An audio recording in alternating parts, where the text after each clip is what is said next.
Here in the Illawarra, the weather is a bit less extreme than elsewhere in the country. Add to that, good rainfall, and you can pretty much grow food for yourself all year round. In suburban Woonona, Sarah and Ben Anderson have taken advantage of that weather to create a backyard market garden that feeds the family and allows them to sell their produce to neighbours and the local area. In doing so, bringing the community together. I love what you've done here. How did this come about?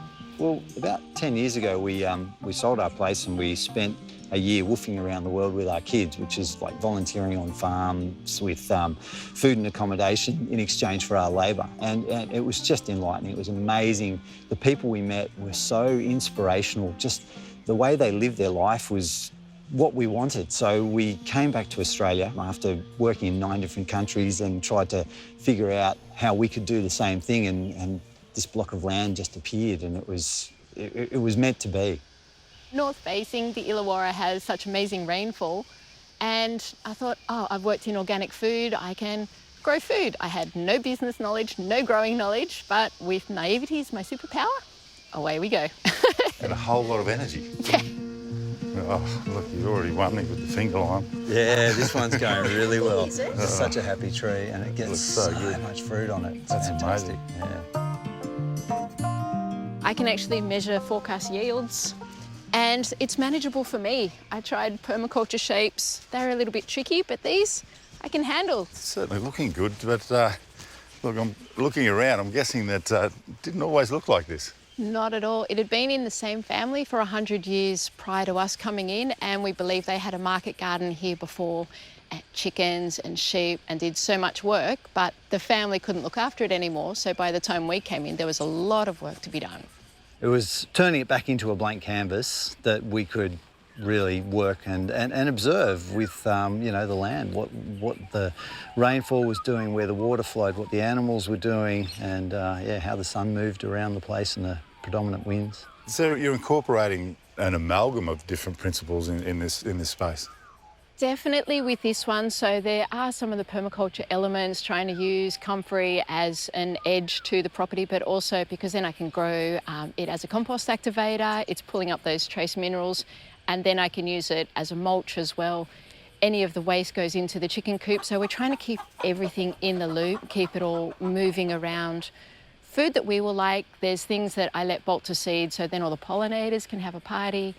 And so some things are left just to follow their natural cycles and see what's happening over time as well. The soil is just so happy now. Every time you dig, there's just worms everywhere. There's so much fungal activity. I'd love to learn more. There's just fungi popping up everywhere. What's that one? What's that one? A creek divides Ben and Sarah's land, and on the other side of it, there's even more on offer. This is a fantastic bridge. I had a lot of fun building this, actually. So all out of reclaimed stuff, as you can see.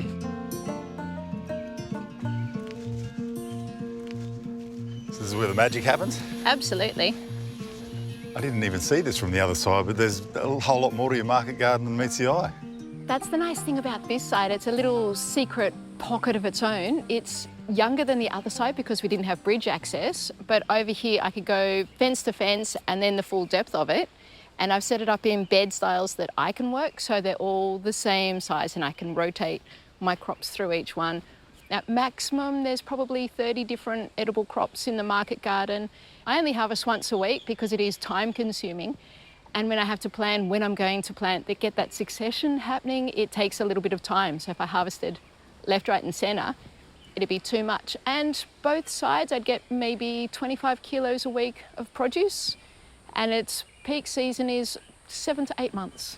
Yeah, wow. So there's a fair bit going on. But that 25 kilos is just from the veggie beds too. Yeah. Like the fruit trees, the peach cod alone makes about 40 kilos of fruit. One of the figs gets almost 500 figs per, you know, just from one tree. We've got 4 different trees there. So there's a lot of produce that comes out of quite a small area, and I think we're still learning how to increase that productivity. Absolutely. But we don't want to drain the soil at the same time. Yeah.